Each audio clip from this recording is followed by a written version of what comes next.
नमस्कार, आप देख रहे हैं TV9 राजस्थान। मैं हूं अम्बेश श्रीवास्तव। ये 8 PM शो।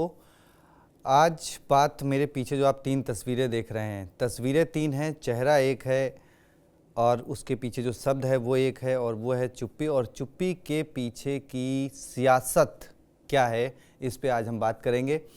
तो क्यों आज हम इस पे चर्चा कर रहे हैं, पहले आपको बता देते हैं कि दरअसल किरोड़ी लाल मीणा जो कि मंत्री हैं भजन लाल सरकार में, वो शुक्रवार को गृह मंत्री अमित शाह से मिलने दिल्ली आए थे। उस चर्चा के बाद वो जब राजस्थान वापस आए तो पत्रकारों से कुछ सवाल जवाब हुए उनके, और उसके बाद जब मामला आया कि भाई एसआई भर्ती परीक्षा पर आपका क्या कहना है, क्योंकि वो लगातार एसआई भर्ती परीक्षा को रद्द करने की मांग कर रहे थे। लेकिन इसी बीच सरकार ने कुछ ज्वाइनिंग लेटर जारी कर दिए। हाई कोर्ट में मामला भले ही लंबित था। तो इस सब खींचतान के बीच जब उनसे पूछा गया कि भाई आपका क्या कहना है, तो उन्होंने क्या कुछ इशारे के जरिए कहा है। वो परीक्षा रद्द हो जाएगी, आप लगता है क्या?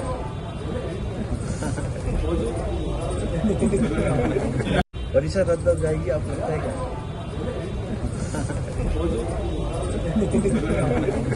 परीक्षा रद्द हो जाएगी, आप लगता है क्या?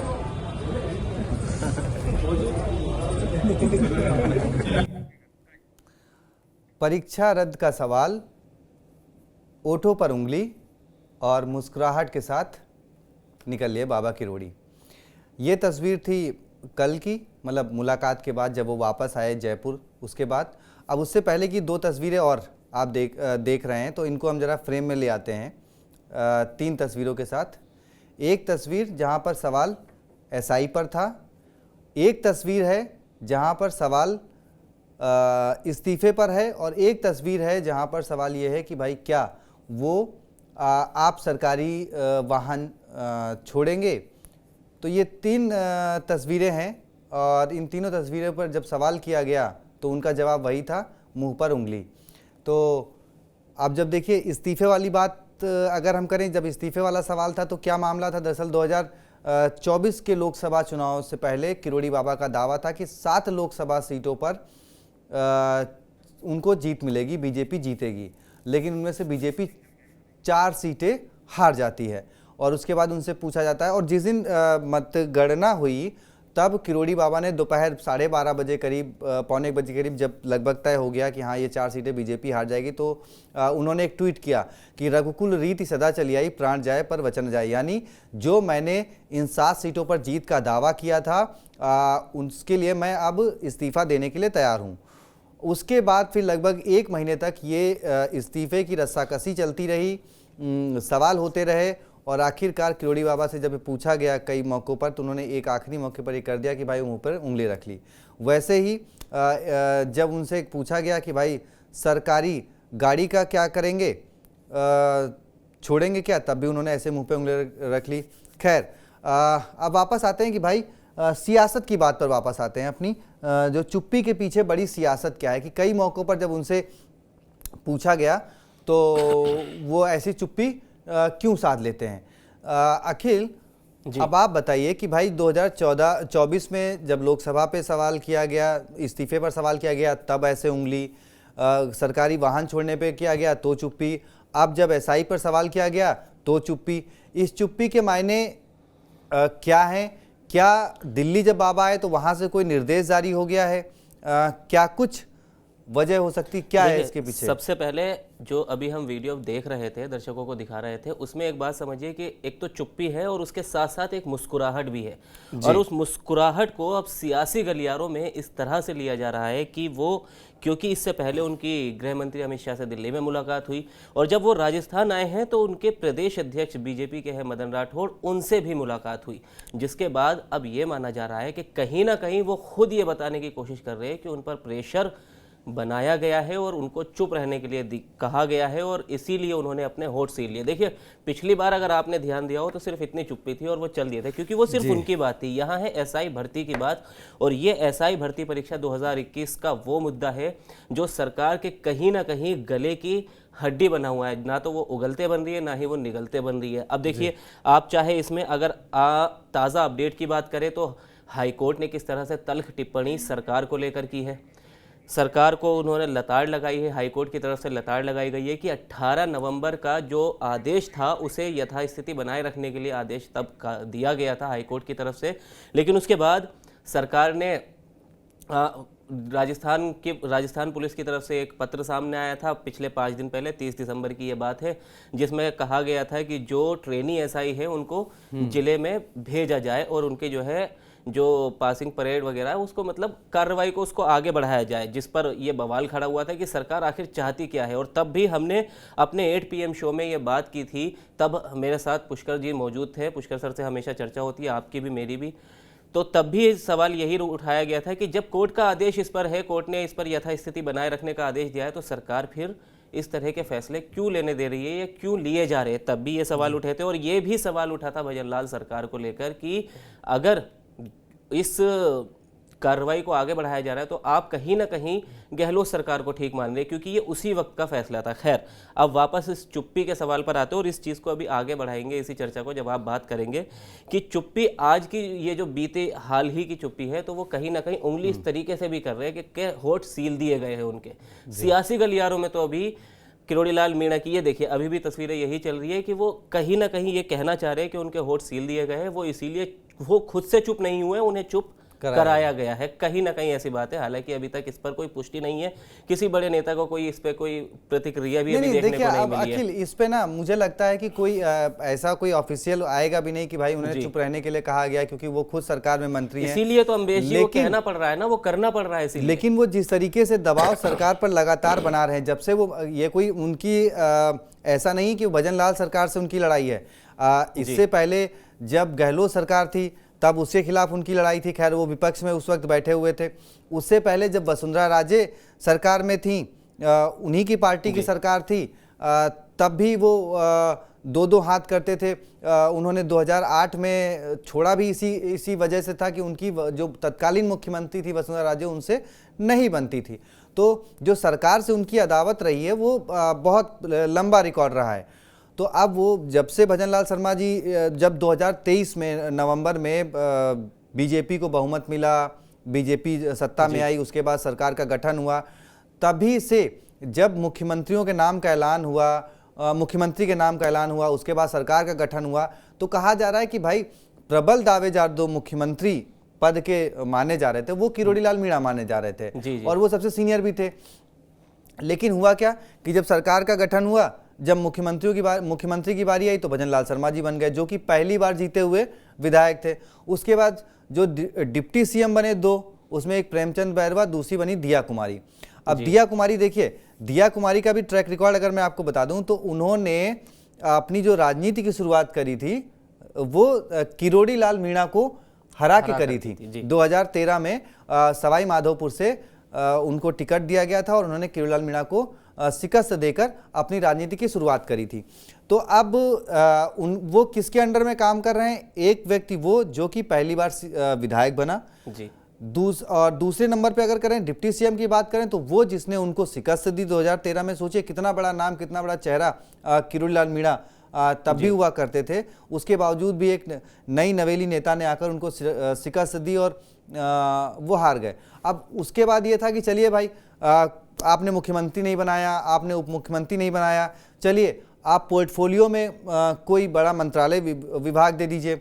वहाँ पर भी ना गृह, ना वित्त और ना कोई नागरिक जो PWD वगैरह होते हैं, जो कि शुरू के 5 नाम अगर देखे जाएं तो उनमें विभागों में भी आपका नंबर नहीं आया। आपको दिया गया कृषि और आपदा प्रबंधन जी। अब राजस्थान एक ऐसा राज्य है जहां पर कृषि एक समस्या है, क्योंकि बारिश राजस्थान में वैसे भी कम होती है, या फिर कई बार बाढ़ ऐसी आ जाती है तो वो भी एक समस्या। और आपदा आप लगातार देख रहे हैं, नवंबर में बच्चे बोरवेल में गिर के मौत हो गई, दिसंबर में 2 लोगों की बोरवेल में गिर के मौत हो गई। ये दोनों आपदाएं थी। अब इन आपदाओं का जो ट्रैक रिकॉर्ड जुड़ा वो किरोड़ी लाल मीणा पे।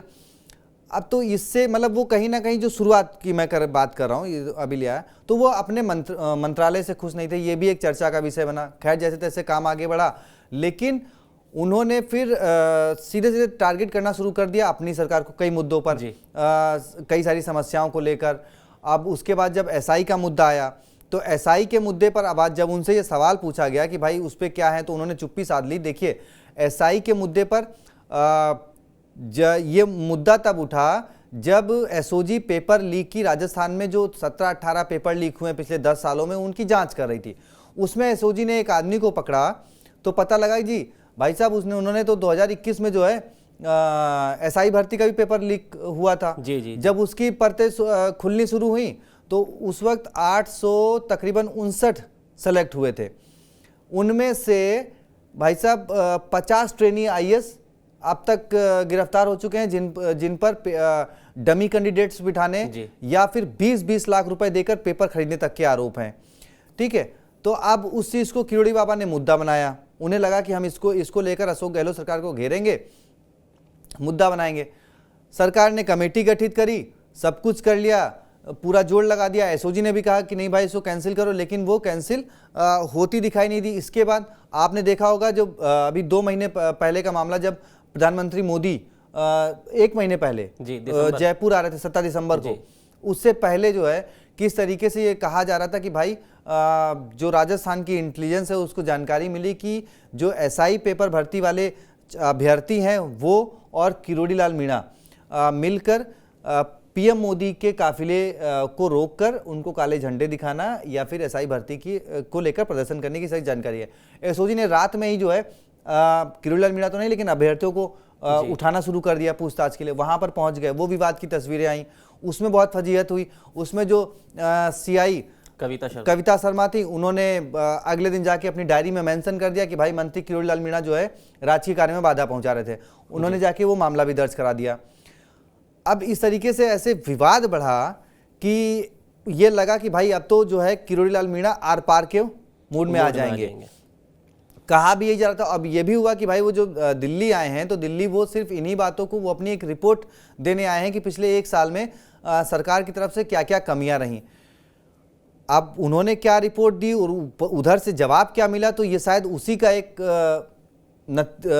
वो दिख रहा, नतीजा दिख रहा है कि उनको कहा गया है दिल्ली से कि भाई ऐसा है, अपना मुंह आप बंद रखिए। तो उन्होंने बजाय ये बोलने के कि हाँ मुझे कहा गया है कि मुंह बंद रखने को, उन्होंने सीधे मुंह पे उंगली रख ली कि हाँ भाई ठीक है, मुझे मुंह बंद रखने के लिए कहा गया तो हम अपना मुंह देखिए, जैसे अभी मैं भी बात कर रहा था, एसआई भर्ती परीक्षा जो है वो कहीं ना कहीं फंसा रही है भजनलाल सरकार को। लेकिन इसमें किरोड़ी लाल मीणा की जो अभी आप बात कर रहे हैं, किरोड़ी लाल मीणा के लिए लगातार चीज़ें कठिन होती जा रही है। जितना भी अभी आपने सारी ये टाइमलाइन बताई शुरू से लेकर अब तक की, उसमें किरोड़ी लाल मीणा के लिए कहीं कोई ऐसी बड़ी चीज़ नहीं नज़र आ रही जो उनके हक में जा रही हो। लेकिन अब देखिए एक और चीज़ जो आज एक बड़ी अपडेट है, इस पे कांग्रेस प्रदेश अध्यक्ष गोविंद सिंह डोटासरा ने भी अब बयान दिया है सोशल मीडिया प्लेटफॉर्म पर। उन्होंने कि राष्ट्रीय बीज निगम भर्ती को लेकर जो पेपर लीक का मामला सामने आया, तो कहीं ना कहीं उससे किरोड़ी लाल मीणा का ये एसआई भर्ती परीक्षा को रद्द करने वाला मजबूत हो सकता है।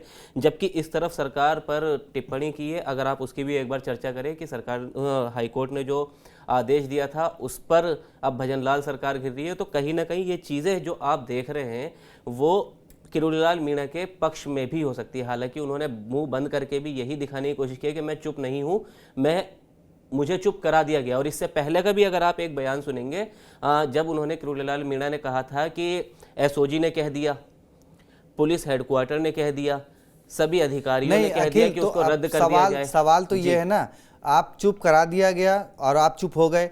ऐसा क्या आपसे वादा किया गया? क्या आपसे वादा किया गया कि एसआई भर्ती परीक्षा रद्द की जाएगी? क्या आपसे और वादे जो आप मांगे लेकर उठा रहे थे, जो कांग्रेस के टाइम पे उठा रहे थे या बीजेपी के टाइम पे, तो जो क्या वो मान ली गई हैं? आप वही बता देते कि हाँ भाई उन्होंने मेरी बातें मान ली हैं और हो जाएगा। लेकिन ये चुप्पी के मायने दरअसल आपकी लोकप्रियता पर सवाल खड़े करते हैं, क्योंकि आप अशोक गहलोत सरकार में जिस तरीके से आप धरना प्रदर्शन रात के मतलब यही दिसंबर जनवरी का महीना होता था और बाबा किरोड़ी रजाई लेकर सचिवालय भवन के बाहर पड़े रहते थे, हमने खूब कवर किया उसको, तो वो एक लोकप्रियता पर सवाल खड़ा हो जाता है कि जब आप इस तरीके से करते हैं ना, तो लोगों के मन में कहा जाता है कि अरे भाई देखिए, जब आप लोकसभा के टाइम पे जब आपने इस्तीफा मतलब बात कही, ठीक है, तब ये कहा गया कि आप एक प्रेशर पॉलिटिक्स बना रहे हैं कि भाई मेरे भाई को जो है लोकसभा का टिकट दिया जाए। आपके भाई को लोकसभा का टिकट नहीं मिला, आपने ये दावा ठोक दिया कि मैं इस्तीफा दे दूंगा। आपने इस्तीफा दे दिया, लेकिन आपने क्या किया कि 7 सीटें हारेंगे, 7 में से कोई भी सीटें हारते तो इस्तीफा दे देंगे जी। आपने उसके बाद इस्तीफा दे दिया। इस्तीफा आपने दिया किसको? देखिए, इस्तीफा स्वीकार कौन करता है? स्वीकार करते हैं राज्यपाल जी। ठीक है। आपने इस्तीफा किसको दिया? जयपुर में जेपी नड्डा को सबसे पहले आपने इस्तीफा दिया। क्या जेपी नड्डा जी इस्तीफा स्वीकार करेंगे? वो बीजेपी के राष्ट्रीय अध्यक्ष हैं, राजस्थान बीजेपी के भी प्रदेश अध्यक्ष नहीं है। आपने इस्तीफा वहां दिया।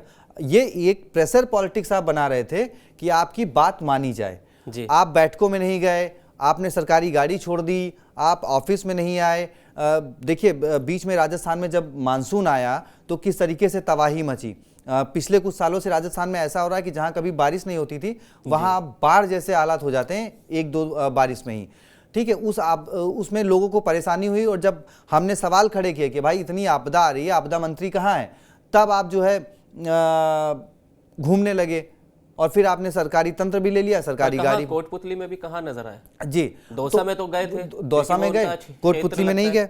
तो खैर अब देखिए, चुप्पी के पीछे की सियासत क्या है, मैं बार बार पीछे इसलिए देख रहा हूं क्योंकि यही सेंटेंस अपने आप में काफ़ी है कि चुप्पी के पीछे की सियासत क्या है और इसमें कौन से और अभी रंग बाबा किरोड़ी खिलाने वाले हैं। जिस तरीके से वो हमलावर होते रहे, क्या वो फिर हमलावर होंगे तो अपनी सरकार के खिलाफ, और क्या कुछ आदेश आया है, तो ये देखना बहुत दिलचस्प होगा कि उनकी लड़ाई जो है वो किस तरीके से अब अपनी सरकार के खिलाफ सड़क पर होती है या फिर चुप्पी साध कर वो कौन सी सियासत चल रहे हैं, ये देखना बहुत दिलचस्प होगा। TV9 राजस्थान को सब्सक्राइब कर लीजिए क्योंकि लड़ाई बहुत लंबी लगता है बाबा करने वाले हैं और वो आपको देखने को मिलेगी सिर्फ TV9 राजस्थान पर। देखने के लिए बहुत बहुत शुक्रिया, धन्यवाद।